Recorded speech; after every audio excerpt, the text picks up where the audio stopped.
Para os salvadores, a coisa mais difícil de se fazer neste mundo é parar de tomar problemas alheios para si. Eles passaram a vida toda sendo valorizados e amados quando ajudavam alguém, e abrir mão dessa necessidade de ser recompensados por boas ações também é assustador. Se você faz um sacrifício por alguém de quem gosta, isso deve ser feito por vontade própria, não por obrigação ou por temer as consequências de não fazê-lo. Se seu parceiro faz um sacrifício em seu nome, que seja um gesto altruísta e não porque você manipulou o sacrifício por meio de raiva ou culpa. Atos de amor só são válidos se livres de condições ou expectativas. Pode ser difícil reconhecer a diferença entre fazer algo por obrigação ou voluntariamente. Então, eis um teste para o Salvador. Pergunte a si mesmo: se eu me recusasse a fazer esse gesto, o que mudaria no nosso relacionamento?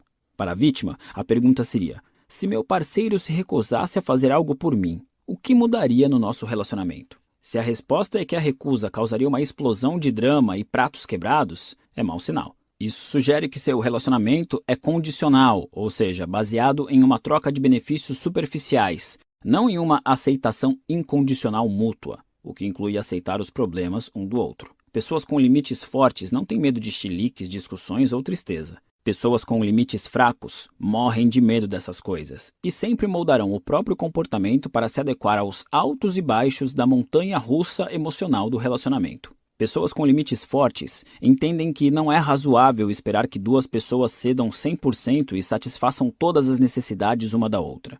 Pessoas com limites fortes entendem que às vezes podem ferir os sentimentos de alguém, mas que no fim das contas não podem determinar como os outros se sentem. Pessoas com limites fortes entendem que um relacionamento saudável não se baseia em um controlar as emoções do outro, mas em um apoiar o outro em seu crescimento individual e na resolução de seus próprios problemas. Não se trata de se importar com tudo que importa para o seu parceiro, e sim de se importar com o seu parceiro. Isso é amor incondicional, queridos.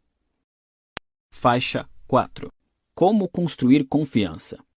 Minha esposa é daquelas que ficam uma eternidade na frente do espelho. Ela adora ficar linda e eu também adoro que ela fique linda, é claro. Antes de sairmos à noite, ela emerge do banheiro depois de uma sessão de 1 hora de maquiagem, cabelo, roupas e tudo mais que as mulheres fazem lá dentro e me pergunta se está bonita. Em geral, está deslumbrante. De vez em quando, não. Talvez tenha tentado fazer algo novo no cabelo ou decidido usar uma bota que algum designer de moda escandaloso de Milão achou vanguardista. Seja qual for o motivo, algumas coisas não funcionam. Quando digo isso, ela fica irritada, volta para o closet ou para o banheiro para refazer tudo e nos atrasar mais meia hora, soltando um monte de palavrões e às vezes até direciona alguns para mim. O estereótipo masculino nessas situações é mentir para deixar a namorada, a esposa feliz, mas eu não faço isso. Por quê? Porque no meu relacionamento, honestidade é mais importante do que me sentir bem o tempo inteiro. A última pessoa com quem eu deveria ter que censurar minhas opiniões é a mulher que eu amo. Por sorte, sou casado com uma pessoa que concorda com isso e está disposta a ouvir o que penso sem censura. Ela também chama atenção para as minhas babaquices, é claro, um dos traços mais importantes que ela me oferece como parceira. Meu ego é ferido às vezes? Sim, eu reclamo e tento argumentar, mas algumas horas depois volto amuado e admitido que ela estava certa. E cara, essa mulher me torna uma pessoa melhor, mesmo que na hora eu odeie ouvir o que ela tem a dizer. Quando a nossa maior prioridade é nos sentirmos bem o tempo todo, ou sempre fazer com que o nosso parceiro se sinta bem, no fim das contas, ninguém se sente bem. E a relação desmorona sem ninguém perceber. Sem conflito, não pode haver confiança. Eles existem para nos mostrar quem está ao nosso lado incondicionalmente e quem só quer os benefícios. Ninguém confia em alguém que só diz sim. Se o panda da desilusão estivesse aqui, ele diria que a dor nos nossos relacionamentos é necessária para consolidar a confiança e produzir uma intimidade maior. Para que um relacionamento seja saudável, ambas as partes devem estar dispostas e ser capazes de dizer e ouvir não. Sem essa negação, sem essa ocasional rejeição, os limites se quebram e os problemas e valores de um dominam os do outro. Portanto, o conflito não só é normal, como absolutamente necessário para a manutenção de uma relação saudável. Se duas pessoas próximas não conseguem demonstrar suas diferenças de forma aberta e franca, a relação é baseada em manipulação e distorção, e logo se tornará tóxica. A confiança é o ingrediente mais importante em um relacionamento, pela simples razão de que sem ela, o relacionamento não significa nada. Uma pessoa pode dizer que ama você, que quer ficar com você, que largaria tudo por você, mas se você não confia nela, não se beneficia dessas declarações. Você não se sente verdadeiramente amado até confiar que esse amor não virá com alguma condição especial nem bagagem agregada.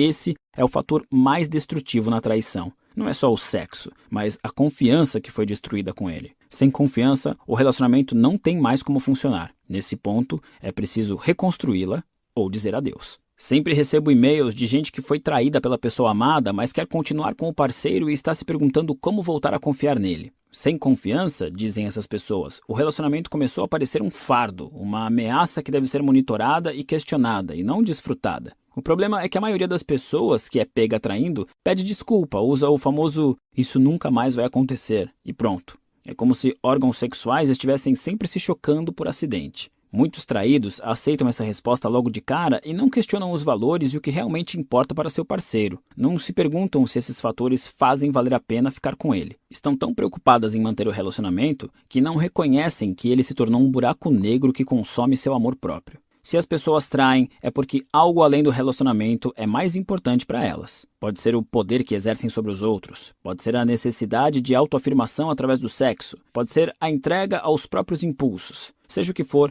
é evidente que os valores de quem trai não estão alinhados de forma a sustentar um relacionamento saudável. Se o traidor não admite ou aceita isso, se só dá a velha resposta "não sei o que eu tinha na cabeça", ele não tem a autoconsciência necessária para resolver qualquer problema do relacionamento. Os traidores precisam, portanto, começar a descascar a cebola da autoconsciência e descobrir quais valores escrotos os levaram a quebrar a confiança no relacionamento, e se realmente ainda valorizam essa relação. Precisam ser capazes de dizer: "eu sou egoísta, eu me preocupo mais comigo do que com meu parceiro. Para ser sincero, eu nem respeito muito esse relacionamento." Se os traidores não conseguem expressar seus valores de merda e mostrar que os superaram, não há motivo para acreditar que são confiáveis. E se não são confiáveis, o relacionamento não vai melhorar nem mudar. Outro fator que ajuda a recuperar a confiança é bem prático: o histórico. Se alguém trai, as palavras que dirá na sequência soarão agradáveis, mas é preciso enxergar se há um histórico consistente de melhoria no comportamento. Só então é possível ter certeza de que os valores do traidor estão alinhados corretamente e que ele realmente mudará. Infelizmente, construir um histórico de confiança leva tempo, sem dúvida muito mais que o necessário para quebrá-la. Durante esse período de reconstrução da confiança, é provável que as coisas fiquem uma merda. Ambas as partes devem estar conscientes da batalha que estão escolhendo encarar. Eu usei o exemplo da traição em um relacionamento romântico, mas esse processo se aplica a violações em qualquer relação. Só é possível reconstruir a confiança se as duas etapas seguintes acontecerem. 1. Quem traiu admite os valores verdadeiros que causaram a ruptura e os assume. E 2. Quem traiu constrói um histórico sólido de comportamento melhor ao longo do tempo. Sem o primeiro passo, não deve nem haver uma tentativa de reconciliação. A confiança é como um prato de porcelana. Uma vez quebrado, é possível reconstruí-lo com algum cuidado e atenção. 2 vezes quebrado, partirá em mais cacos e consertá-lo levará muito mais tempo. Se a outra pessoa continuar a quebrá-lo, em algum momento será impossível restaurá-lo. Haverá cacos e poeira demais. Faixa 5. A liberdade através do compromisso. A cultura consumista sabe muito bem nos fazer querer mais, mais e mais. Sob todo o hype e marketing está a sugestão de que mais é sempre melhor. Eu aceitei essa ideia durante muitos anos. Ganhe mais dinheiro, visite mais países, tenha mais experiências, fique com mais mulheres. Mas nem sempre mais é melhor. Na verdade, o oposto é verdadeiro. Em geral, ficamos mais felizes com menos. Quando somos sobrecarregados por oportunidades e opções, sofremos o que os psicólogos chamam de paradoxo da escolha. Basicamente, quanto mais variáveis, menos satisfeitos ficamos com o que escolhemos, porque temos consciência de que perdemos várias opções. Então, se você escolher um entre 2 lugares para morar, provavelmente se sentirá confortável e confiante de que fez a escolha certa. Ficará satisfeito com sua decisão. Mas se tiver um leque de 28 opções e escolher uma, o paradoxo da escolha diz que provavelmente você passará anos sofrendo e duvidando de si mesmo, se perguntando se tomou a decisão correta e se está mesmo maximizando a sua felicidade. E essa ansiedade, esse desejo por certeza, perfeição e sucesso, trará infelicidade. Então, como agimos? Bom, se você for como eu costumava ser, evita escolher qualquer coisa. Tenta manter suas opções em aberto o máximo de tempo possível. Evita se comprometer. Mas, embora investir profundamente em uma pessoa, um lugar, um emprego ou uma atividade possa nos negar a amplitude de experiências que gostaríamos, buscar uma amplitude de experiência nos nega a oportunidade de vivenciar as recompensas das experiências mais profundas. Existem algumas experiências que você só pode ter depois de morar no mesmo lugar por 5 anos, de ficar com a mesma pessoa por mais de uma década, de passar metade da vida fazendo o mesmo trabalho. Agora que já passei dos 30, Finalmente reconheço que o comprometimento, à sua maneira, oferece uma gama muito rica de oportunidades e experiências que nunca estariam disponíveis para mim, não importa onde eu fosse ou o que fizesse. Quando você tenta ter uma amplitude muito grande de experiências, o retorno é cada vez menor a cada nova aventura, a cada nova pessoa ou coisa. Se você nunca saiu do seu país, o primeiro país que visita inspira uma imensa mudança de perspectiva, porque você tem uma base de experiências muito pequena. Mas quando você já esteve em 20, o 21º acrescenta pouco. E quando esteve em 50, o 51º adiciona ainda menos. O mesmo vale para os bens materiais, dinheiro, hobbies, empregos, amigos e parceiros românticos, sexuais. Todos valores ruins e superficiais que as pessoas escolhem para si mesmas. Quanto mais velhos ficamos, mais experiência obtemos e menos cada nova experiência nos afeta. A primeira vez em que bebi em uma festa foi empolgante. A 100ª foi divertida. A 50ª foi só um fim de semana normal. E a 1000ª foi chata e sem importância. Pessoalmente, a grande questão para mim ao longo dos últimos anos foi minha capacidade de aceitar o comprometimento. Escolhi rejeitar tudo, menos as melhores pessoas, experiências e valores da minha vida. Eliminei todos os outros projetos profissionais paralelos e decidi me concentrar apenas em escrever. Desde então, meu site se tornou mais popular do que eu jamais teria imaginado. Eu me comprometi a ficar com uma só mulher a longo prazo. E para minha surpresa, achei isso mais recompensador que qualquer um dos casinhos, encontros e noites de sexo casual que tive no passado. Assumi um compromisso com uma única cidade e passei a cuidar melhor das minhas poucas amizades importantes, genuínas e saudáveis. Com isso, descobri algo improvável. Existe uma liberdade e uma libertação no compromisso. Encontrei mais oportunidades e aspectos positivos ao rejeitar alternativas e distrações e favorecer o que me importa de verdade. O compromisso liberta porque deixamos de lado as distrações com o que é insignificante e frívolo. Liberta porque foca nossa atenção nos direcionando ao que é mais eficiente em nos tornar saudáveis e felizes. O compromisso torna a tomada de decisões mais fácil e elimina o medo de sair perdendo. Sabendo que o que você já tem é bom o suficiente, por que se estressar buscando mais, mais e mais? O comprometimento permite que nos concentremos em objetivos importantes e obtenhamos mais sucesso do que seria possível sem ele. A rejeição das alternativas nos liberta. Abrimos mão da constante busca da amplitude sem profundidade e do que não se alinha aos nossos valores mais importantes e às medidas que escolhemos. Sim, é provável que a amplitude de experiência seja necessária e desejável quando somos jovens. Afinal, precisamos explorar o mundo e descobrir no que vale a pena investir. Mas a profundidade é onde o verdadeiro tesouro está. Para trazê-lo à tona, é preciso cavar fundo e assumir um compromisso com o que quer que seja. Isso vale para relacionamentos, carreira e para a construção de um bom estilo de vida. Vale para tudo. Pasta 9. Faixa 1. 9. E aí você morre. Busque a verdade por si mesmo e eu te encontro lá. Foi a última coisa que Josh me disse. Ele falou com ironia, tentando parecer profundo enquanto zombava das pessoas que faziam isso a sério. Ele estava bêbado e chapado, e ele era um bom amigo. O momento mais transformador da minha vida aconteceu quando eu tinha 19 anos. Josh, meu amigo, tinha me levado a uma festa em um lago ao norte de Dallas, Texas. Havia um condomínio com piscina ao pé da colina e depois da piscina um penhasco encimando o lago. Era um penhasco modesto, devia ter uns 10 metros. Alto o suficiente para fazer você pensar 2 vezes antes de pular, mas baixo bastante para a combinação certa de álcool e pressão dos amigos dissipar essa dúvida. Logo depois de chegar à festa, eu e Josh nos sentamos na beira da piscina, bebendo cerveja e conversando como garotos revoltados fazem. Falamos de bebida, garotas e de todas as coisas legais que Josh tinha feito naquele verão depois de largar a escola de música. Falamos de tocar juntos em uma banda e de nos mudarmos para Nova York, um sonho impossível na época. Éramos garotos. Dá para pular dali? Perguntei depois de um tempo, apontando com a cabeça para o penhasco do lago. Dá, disse o Josh. As pessoas sempre fazem isso. Você vai pular? Ele deu de ombros. Talvez, vamos ver. Mais tarde, nos separamos na festa. Eu tinha me distraído com uma asiática linda que gostava de videogames, o que para mim, adolescente nerd, era quase como ganhar na loteria. Ela não estava interessada em mim, mas era legal e me deixou falar, então foi isso que eu fiz. Depois de algumas cervejas, reuni coragem para convidá-la para ir até a casa comigo e comer alguma coisa. Ela aceitou. Nós subimos a colina e esbarramos com Josh, que vinha descendo. Eu perguntei se ele queria comer, mas ele recusou. Perguntei onde ele estava indo. Busque a verdade por si mesmo e eu te encontro lá, disse ele sorrindo. Eu assenti e fiz uma cara séria. Ok, te vejo lá, respondi, como se todo mundo soubesse exatamente onde a verdade estava e como chegar até ela. Rindo, Josh foi descendo a colina em direção ao penhasco. Eu ri e continuei subindo para casa. Não sei quanto tempo fiquei lá dentro. Só lembro que, quando a garota e eu saímos, todo mundo tinha sumido e havia sirenes. A piscina estava vazia. As pessoas desciam a colina correndo em direção à margem sob o penhasco. Muita gente já estava perto da água. Vi alguns caras nadando. Estava escuro, era difícil de enxergar. A música continuava tocando, mas ninguém prestava atenção. Ainda sem entender o que tinha acontecido, eu corri para a margem comendo meu sanduíche, curioso para saber o que todo mundo estava olhando. Acho que aconteceu alguma tragédia, disse a asiática bonita na metade do caminho. Quando eu cheguei ao pé da colina, perguntei por Josh. Ninguém falou comigo ou notou minha presença. Todo mundo olhava para a água. Perguntei de novo e uma garota começou a chorar descontroladamente. Foi quando a ficha caiu. Os mergulhadores levaram 3 horas para encontrar o corpo dele no fundo do lago. Mais tarde, a autópsia revelaria que ele teve uma cãibra nas pernas por causa da desidratação causada pelo álcool, assim como pelo impacto do salto de cima do penhasco. Estava escuro quando Josh pulou, a água se fundindo à noite, preto sobre preto. Ninguém conseguiu identificar de onde vinham os gritos por socorro. Só dava para ouvir um barulho. Apenas sons. Tempos depois, os pais dele me contaram que o Josh nadava muito mal. Eu não fazia ideia. Levei 12 horas para me permitir chorar. Estava no carro, voltando para casa em Austin na manhã seguinte.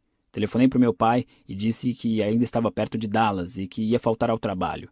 Eu estava trabalhando para ele naquele verão. Por quê? Perguntou ele. O que aconteceu? Tá tudo bem? E foi aí que começou o choro. Urros, gritos e muco escorrendo. Parei o carro no acostamento, agarrei o celular e chorei como um menino chora no colo do pai. Entrei em depressão profunda naquele verão. Eu achava que já estivera deprimido antes, mas aquele era um nível completamente novo de falta de significado. Uma tristeza tão profunda que causava dor física. As pessoas vinham me visitar na esperança de animar a situação, mas eu simplesmente ficava lá sentado e as ouvia, dizendo e fazendo todas as coisas certas. Agradecia por tudo, dizendo que tinha sido muito legal da parte delas terem vindo, fingia um sorriso, mentia e dizia que estava melhorando, mas por dentro não sentia nada. Durante alguns meses eu sonhei com Josh. Nesses sonhos, eu e ele tínhamos longas conversas sobre a vida e a morte, e também sobre coisas aleatórias, inúteis. Até aquele ponto da minha vida eu tinha sido um típico garoto maconheiro de classe média, preguiçoso, irresponsável, socialmente ansioso e profundamente inseguro. Josh, em vários sentidos, era alguém que eu admirava. Era mais velho, mais confiante, mais experiente e mais tolerante e aberto para o mundo ao seu redor. Em um dos meus últimos sonhos com ele, nós estávamos em uma jacuzzi, eu sei, estranho, e falei algo do tipo, sinto muito por você ter morrido. Ele riu. Não me lembro exatamente quais foram as palavras, mas ele falou algo como, por que você se importa por eu ter morrido se ainda tem tanto medo de viver? Acordei chorando. Eu estava sentado no sofá da minha mãe naquele verão, olhando para o nada, contemplando o interminável e incompreensível vazio onde antes ficava a amizade com o Josh, quando tive a chocante percepção de que, se não havia motivo para fazer qualquer coisa, também não havia motivo para não fazer. Percebi que, em face da inevitabilidade da morte, não existe motivo algum para ceder ao medo, ao constrangimento ou à vergonha, já que tudo isso não passa de um monte de nadas. Ao passar a maior parte da minha curta vida evitando o que era doloroso e desconfortável, eu tinha essencialmente evitado estar vivo. Naquele verão, larguei a maconha, os cigarros e os videogames. Deixei para trás as fantasias idiotas de ser um astro do rock, abandonei a escola de música e me candidatei a algumas universidades. Comecei a malhar e emagreci muito. Fiz novos amigos. Comecei a namorar. Pela primeira vez na vida, eu estudava para as aulas, notando, surpreso, que conseguia tirar boas notas se me esforçasse. No verão seguinte, me desafiei a ler 50 livros de não ficção em 50 dias. E consegui. No ano seguinte, pedi transferência para uma excelente universidade do outro lado do país, onde me destaquei pela primeira vez, tanto acadêmica quanto socialmente. A morte de Josh marca o ponto antes-depois mais claro que consigo identificar na minha vida. Antes dessa perda, eu era inibido, não tinha ambição, estava sempre obcecado e controlado pelo que imaginava que o mundo pensava de mim. Depois da tragédia, me tornei uma nova pessoa. Responsável, curioso, trabalhador. Eu ainda tinha minhas inseguranças e trazia comigo bagagem emocional, como todos, mas passei a ligar para algo mais importante do que minhas inseguranças e meu passado. E isso fez toda a diferença. Por mais estranho que pareça, foi a morte de outra pessoa que me deu permissão para finalmente viver. E talvez o pior momento da minha vida também tenha sido o mais transformador. A morte assusta. É por isso que evitamos pensar nela, falar dela, às vezes até reconhecê-la, mesmo quando acontece com alguém próximo. Só que, de uma maneira bizarra e invertida, a morte é a luz pela qual a sombra de todo o significado da vida é mensurada. Sem a morte, nada teria importância. Todas as experiências seriam arbitrárias, todas as medidas e valores seriam reduzidos a zero num instante. Faixa 2. Algo além de nós. Ernest Becker era um acadêmico marginalizado. Em 1960, obteve seu PhD em antropologia. Sua tese de doutorado comparou as práticas estranhas e pouco convencionais do Zen budismo e da psicanálise. Na época, o budismo era visto como algo para hippies e viciados em drogas, e a psicanálise freudiana era considerada uma forma charlatã de psicologia da Idade da Pedra. Em seu primeiro trabalho como professor assistente, Becker logo entrou para um grupo que denunciava a prática da psiquiatria como uma forma de fascismo. Eles a viam como uma abordagem leiga de opressão contra os fracos e indefesos. O problema era que o chefe de Becker era psiquiatra. Então, foi meio como entrar no seu primeiro emprego e orgulhosamente comparar o seu chefe a Hitler. Como você pode imaginar, Becker foi demitido. O jeito foi levar suas ideias radicais para onde seriam aceitas, Berkeley, na Califórnia. Mas isso também não durou muito, porque não era apenas as tendências dissidentes que causavam problemas para Becker, mas também o seu método de ensino peculiar. Ele usava Shakespeare para ensinar psicologia, livros didáticos de psicologia para ensinar antropologia e dados antropológicos para ensinar sociologia. Ele se fantasiava de rei Lear e simulava lutas de espadas em sala de aula, fazia longos discursos políticos que tinham pouco a ver com o plano de aula. Seus alunos o adoravam. O corpo docente sentia o oposto. Menos de um ano depois, ele foi demitido de novo. Então, Becker chegou à Universidade Estadual de São Francisco, onde manteve o cargo por mais de um ano. Quando começaram os protestos estudantis contra a guerra no Vietnã, no entanto, a universidade convocou a Guarda Nacional e as coisas ficaram violentas. Quando Becker tomou o partido dos alunos e condenou publicamente as ações do reitor, de novo seu chefe era uma espécie de Hitler, coisa e tal, ele foi mais uma vez demitido. Becker mudou de emprego 4 vezes em 6 anos. E antes que fosse demitido do quinto, teve câncer coloretal. O prognóstico era ruim. Ele passou os anos seguintes na cama, com poucas chances de sobreviver. Então decidiu escrever um livro. Falaria sobre a morte. Becker morreu em 1974.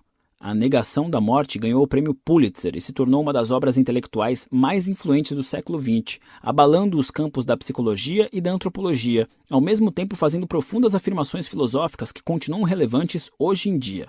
A Negação da Morte defende 2 pontos. 1.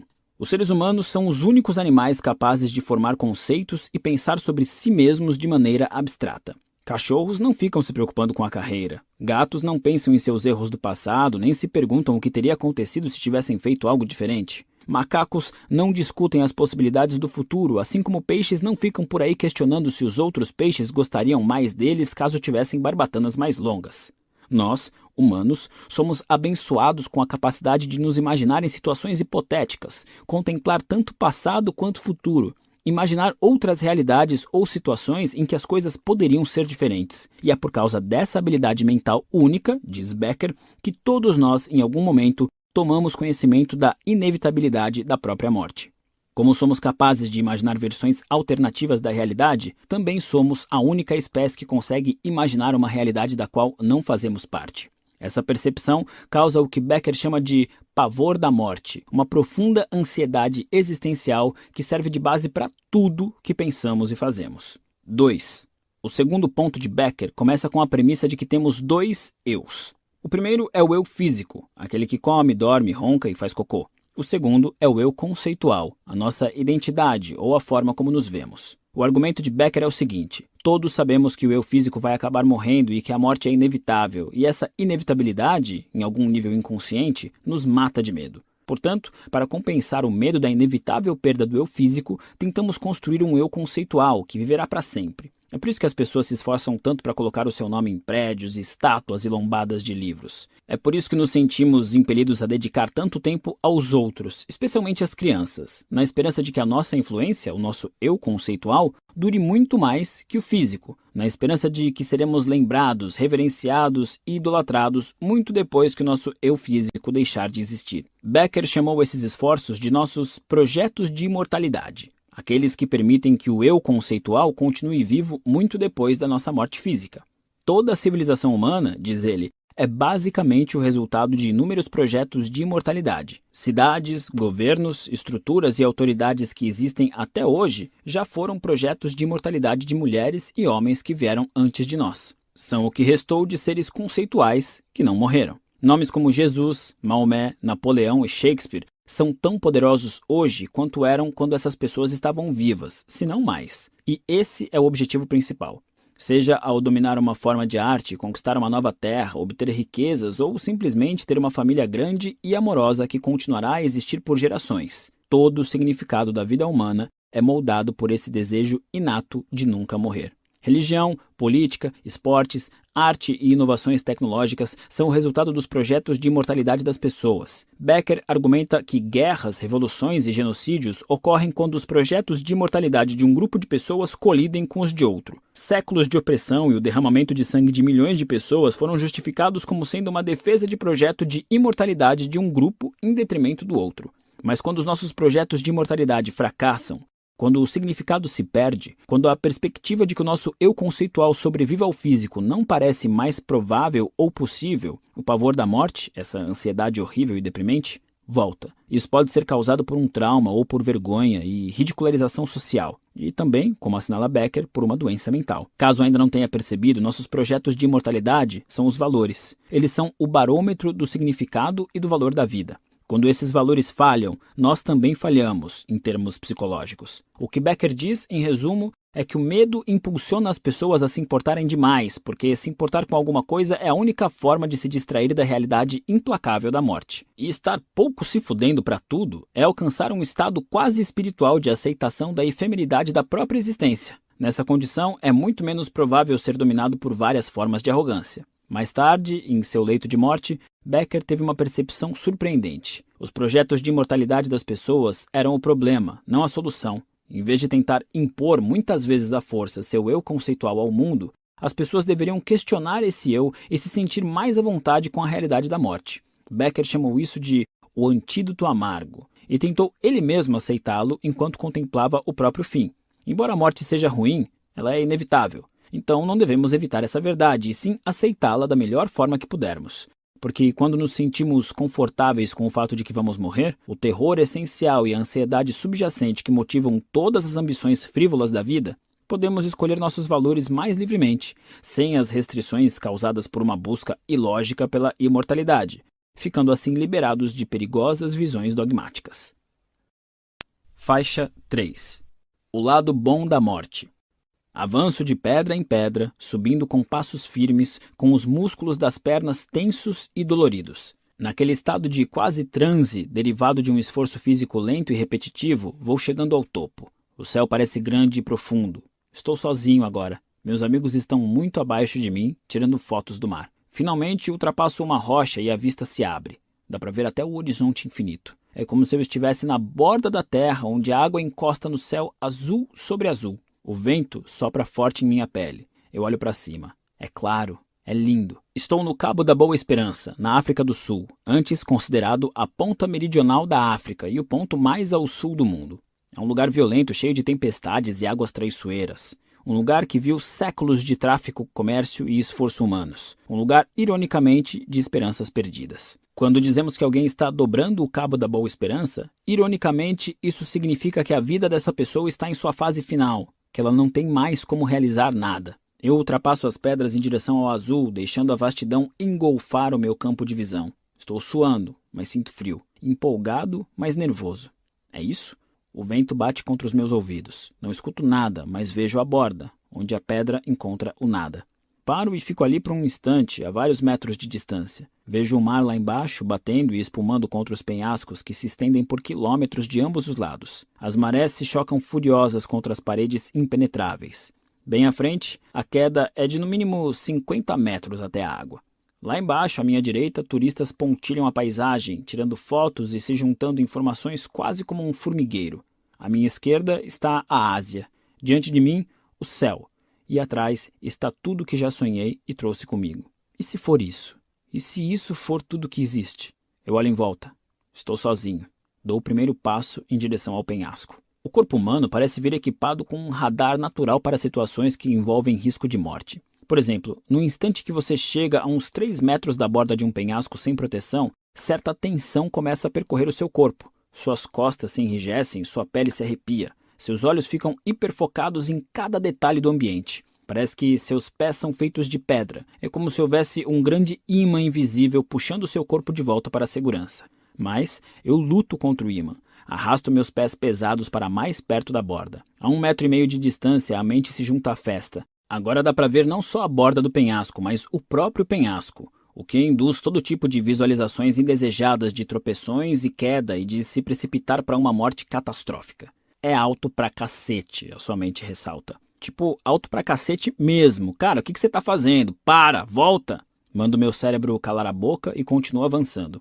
A menos de 1 metro, seu corpo entra em alerta vermelho total. Agora basta um tropeço no cadarço para dar fim à sua vida. Parece que uma rajada de vento forte pode jogá-lo naquela eternidade azul bipartida. As pernas tremem. As mãos. A voz, caso você precisar lembrar a si mesmo em alto e bom som de que não está a ponto de cair para a morte. A distância de 1 metro é o limite absoluto da maioria das pessoas. É próximo o suficiente para se inclinar para frente e ver a base, mas ainda longe o bastante para sentir que você não corre nenhum risco real de se matar. Ficar tão perto da borda de um penhasco, mesmo um tão lindo e fascinante como o do Cabo da Boa Esperança, causa uma sensação de vertigem e de que você vai regurgitar qualquer refeição recente. É isso? Isso é tudo que existe? Já sei tudo que vou saber? Dou outro micropasso. E mais outro. Agora são 60 centímetros. Minha perna treme quando apoia o peso do corpo. Eu me arrasto para frente, contra o ímã, contra minha mente, contra meus instintos de sobrevivência. Faltam 30 centímetros. Agora olho diretamente para a face do penhasco. Sinto uma vontade repentina de chorar. Meu corpo instintivamente se encolhe, protegendo-se de algo imaginário e inexplicável. O vento é mais forte do que nunca. Os pensamentos são cruzados de direita no meio da cara. A 30 centímetros você se sente flutuar. Se não olhar para baixo, parece que faz parte do céu. A essa altura você espera cair. Fico ali, agachado por um momento, recuperando o fôlego, organizando meus pensamentos. Eu me forço a olhar para a água batendo nas pedras lá embaixo. Então, olho outra vez para a direita, para as formiguinhas andando, tirando fotos, correndo para ônibus turísticos, pensando na chance improvável de que alguém me veja. Esse desejo por atenção é completamente irracional, mas tudo o que estou passando também é. É impossível que alguém me veja aqui em cima, é claro. E mesmo que não fosse, aquelas pessoas distantes não poderiam dizer nem fazer nada. Só ouço o vento. É isso? Meu corpo estremece. O medo se torna euforia e ofuscação. Eu me concentro e limpo a mente em uma espécie de meditação. Nada nos deixa presentes e conscientes como estar a poucos centímetros da morte. Eu me endireito, olho para frente outra vez e me pego sorrindo. Lembro a mim mesmo que morrer não é um problema. Essa interação intencional e até exuberante com a própria mortalidade tem raízes antigas. Os estoicos da Grécia e da Roma antiga imploravam às pessoas que tivessem a morte sempre em mente, de forma a apreciar a vida e permanecer humildes diante das adversidades. Em várias formas de budismo, a prática da meditação é ensinada como um meio de se preparar para a morte em vida, dissolver o ego em um grande nada, alcançar o estado iluminado do nirvana. É visto como um teste para a passagem ao outro lado. Até Mark Twain, aquele maluco cabeludo que chegou e foi embora no cometa Halley, disse: "O medo da morte vem do medo da vida. Um homem que vive plenamente está preparado para morrer a qualquer momento." De volta ao penhasco, eu me abaixo e me inclino para trás.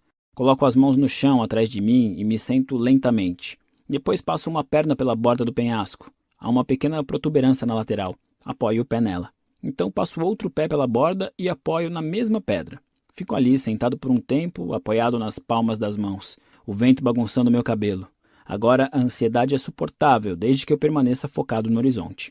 Então me endireito e olho o precipício de novo. O medo dispara pela minha coluna, eletrizando braços e pernas e fazendo meu cérebro focar nas coordenadas exatas de cada centímetro do meu corpo. Em dados momentos, o medo é sufocante. Mas cada vez que isso acontece, esvazio a mente, concentro a atenção no fundo do penhasco, me forço a olhar para a minha potencial morte e simplesmente reconheço a sua existência. Eu estava sentado à beira do mundo, na ponta mais meridional da esperança, na porta de entrada para o Oriente. Uma sensação incrível. Sinto a adrenalina pulsar pelo meu corpo. Ficar tão quieto, tão consciente, nunca foi tão emocionante. Escuto o vento, observo o mar e olho para os confins da terra. Então rio por causa da luz, e tudo que ela toca é bom. Enfrentar a realidade da nossa mortalidade é importante porque elimina todos os valores ruins, frágeis e superficiais da vida. Enquanto a maioria das pessoas passa os dias buscando um pouco mais de dinheiro, ou um pouco mais de fama e atenção, ou um pouco mais de certeza de que está certa ou é amada, a morte nos confronta com uma questão muito mais dolorosa e importante. Qual é o seu legado? Que marca você deixará ao partir? Terá tornado o mundo diferente e melhor? Qual influência terá causado? Dizem que o bater de asas de uma borboleta na África pode causar um furacão na Flórida. Pois bem, que furacão sua passagem pelo mundo causará? Como Becker destacou, esta é a única questão verdadeiramente importante da vida, mas evitamos pensar nela. Primeiro, porque é difícil. Segundo, porque é assustador. E terceiro, porque não sabemos o que estamos fazendo. E quando evitamos essa questão, deixamos valores triviais e odiosos dominarem nosso cérebro e assumirem o controle de nossos desejos e ambições.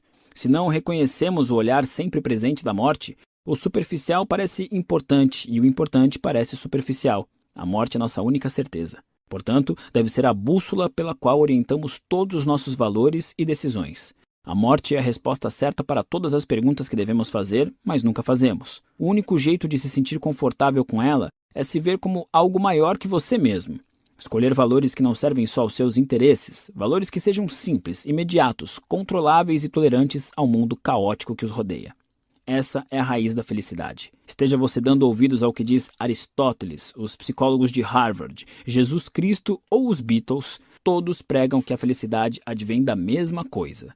Se importar com algo maior do que você. Acreditar que você é um componente que contribui para um contexto muito maior, que a sua vida não passa de parte do processo de uma grande produção ininteligível. É para ter essa sensação que as pessoas vão à igreja. É por isso que lutam em guerras. É por ela que criam famílias, economizam aposentadorias, constroem pontes e inventam celulares. Por essa sensação fugaz de fazer parte de algo maior e mais misterioso do que elas. A arrogância tira isso de nós. A gravidade dessa postura atrai toda a atenção para dentro, para nós mesmos, fazendo parecer que nós estamos no centro de todos os problemas do universo, que nós somos os únicos que sofrem todas as injustiças, que somos nós que merecemos a grandeza e não os outros. Por mais atraente que seja, a arrogância nos isola. A nossa curiosidade e empolgação pelo mundo se vira contra si mesma e reflete nossos preconceitos e projeções em todas as pessoas que conhecemos, em todos os eventos que vivenciamos. Isso é sexy e sedutor. Pode ser agradável por um tempo e vende muitos ingressos, mas é um veneno espiritual. São essas dinâmicas que nos afligem hoje em dia. Estamos muito bem no plano material, mas também, de inúmeras maneiras baixas e superficiais, muito atormentados no psicológico. As pessoas renunciam a todas as responsabilidades, exigindo que a sociedade cuide dos seus sentimentos e sensibilidades. As pessoas se apegam a certezas arbitrárias e tentam impô-las aos outros, muitas vezes com violência, em nome de alguma causa justa e imaginária. Eufóricas por uma sensação de falsa superioridade, as pessoas caem na inércia e na letargia por medo de tentar e fracassar em algo que vale a pena. A mente moderna, mimada, resultou em indivíduos que se sentem merecedores de algo sem se esforçar, que sentem ter direito a algo sem se sacrificar. As pessoas se declaram especialistas, empresários, inventores, inovadores e treinadores sem qualquer experiência real de vida. Não fazem isso porque realmente se acham melhores que os outros. Fazem porque acham que precisam ser incríveis para serem aceitos em um mundo que só divulga o extraordinário. A nossa cultura atual confunde atenção com sucesso, presumindo que são a mesma coisa, mas não são. Você já é incrível, perceba você ou não, mesmo que os outros não percebam. Não porque lançou um aplicativo para iPhone, terminou a faculdade um ano antes ou comprou um barco sensacional. Essas coisas não definem a grandeza. Você já é incrível porque mesmo diante da confusão infinita e da morte certa, continua a escolher com o que se importa ou não.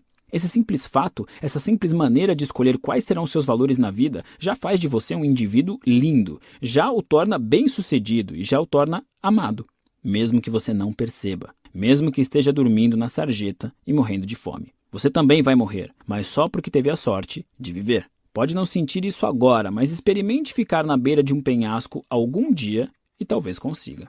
Bukowski escreveu: "Todos vamos morrer, todos nós. Que circo! Só isso deveria nos fazer amar uns aos outros, mas não. Ficamos apavorados e somos esmagados pelas trivialidades da vida. Somos consumidos pelo nada." Relembro aquela noite no lago, quando vi o corpo do meu amigo Josh ser tirado da água pelos paramédicos. Lembro que olhei para a noite preta do Texas e vi meu ego se dissolver lentamente nela. A morte de Josh me ensinou muito mais do que percebi a princípio.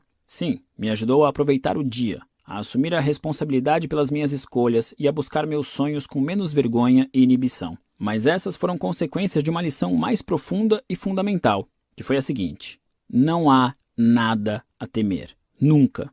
E pensar na minha própria morte ao longo dos anos, seja através da meditação, lendo filosofia ou fazendo uma loucura como ficar na beira de um penhasco na África do Sul, foi a única coisa que me ajudou a manter essa lição em mente. Essa aceitação da finitude, essa compreensão da minha própria fragilidade, tornou tudo mais fácil. Esclarecer a origem dos meus vícios, identificar e enfrentar minha arrogância, aceitar a responsabilidade pelos meus problemas, vencer meus medos e incertezas, admitir meus fracassos e aceitar rejeições. Tudo ficou mais leve por causa da minha clareza sobre a morte. Quanto mais olho para a escuridão, mais clara a vida fica. Quanto mais quieto o mundo se torna, menos resistência inconsciente sinto em relação a tudo. Fico ali, sentado no cabo por alguns minutos, absorvendo tudo. Quando finalmente decido me levantar, coloco as mãos para trás e me arrasto. Lentamente levanto. Verifico o chão ao redor em busca de qualquer pedra solta, pronta para me sabotar. Reconhecendo que estou seguro, começo a voltar para a realidade. 1 metro, 1,5 metros. Meu corpo vai se restaurando a cada passo. Meus pés ficam mais leves. Deixo o ímã da vida me puxar. Quando passo por cima de algumas pedras, de volta à trilha principal, ergo o rosto e vejo um homem me olhando. Eu paro e o encaro. Eu vi você sentado lá na borda, diz ele. Sotaque australiano. Ele aponta para a Antártica. A vista é maravilhosa, não é? Eu sorrio. Ele não. Ele está com uma cara séria. Limpo as mãos na bermuda, ainda com o corpo vibrando por causa da entrega que tinha acabado de vivenciar. Faço um silêncio constrangedor. O australiano fica ali parado por um instante, perplexo, ainda me olhando. Depois de um momento, ele acha as palavras. Está tudo bem? Como você está? Faço uma pausa, ainda sorrindo. Vivo, muito vivo. O ceticismo dele, enfim, cede e abre caminho para um sorriso. Ele assente de leve e começa a percorrer a trilha. Fico lá em cima, olhando a vista, esperando os meus amigos chegarem ao topo. Pasta 10. Faixa 1. Agradecimentos. Este livro estava uma bagunça no início e precisava de mais que apenas minhas mãos para virar algo compreensível. Antes de tudo, agradeço a minha brilhante e linda esposa, Fernanda, que nunca hesita em me dizer não quando mais preciso. Além de me tornar uma pessoa melhor, seu amor incondicional e seu feedback constante durante o processo de escrita foram indispensáveis. A meus pais, por aturarem minhas palhaçadas todos esses anos e continuarem a me amar mesmo assim. Acho que só me tornei completamente adulto depois que entendi vários conceitos deste livro. Nesse sentido, foi uma alegria conhecer vocês na condição de adulto nos últimos anos. Meu irmão também. Nunca duvido do amor e do respeito mútuos que existem entre nós, mesmo que às vezes eu fique triste por você não responder às minhas mensagens. A Philip Kemper e Drew Birney. 2 cérebros incríveis que conspiram para fazer o meu parecer muito melhor do que é na verdade. O empenho e a inteligência de vocês sempre me deixam perplexo. A Michael Covell, por testar meus limites intelectuais, principalmente quando o assunto é entender pesquisas no campo da psicologia e por sempre confrontar as minhas suposições. Ao meu editor, Luke Dempsey, por aprimorar minha escrita de forma implacável e por talvez falar ainda mais palavrões que eu. A minha agente, Molly Glick, por me ajudar a definir o conceito do livro e por levá-lo a lugares muito mais distantes do que imaginei. A Taylor Pearson, Dan Andrews e Jodie Ettenberg, por seu apoio durante todo o processo. Vocês 3 mantiveram minha sanidade e responsabilidade, as 2 únicas coisas que um escritor precisa. E, finalmente, aos milhões de pessoas que, seja lá por quê, decidiram ler um idiota desbocado de Boston que escreve sobre a vida em um blog. A enxurrada de e-mails que recebi de alguns de vocês dispostos a abrir os cantos mais íntimos da sua vida para mim, um completo desconhecido, é ao mesmo tempo uma honra e uma inspiração. A essa altura da vida, já passei milhares de horas lendo e estudando esses assuntos, mas vocês continuam sendo minha verdadeira fonte de aprendizado. Obrigado.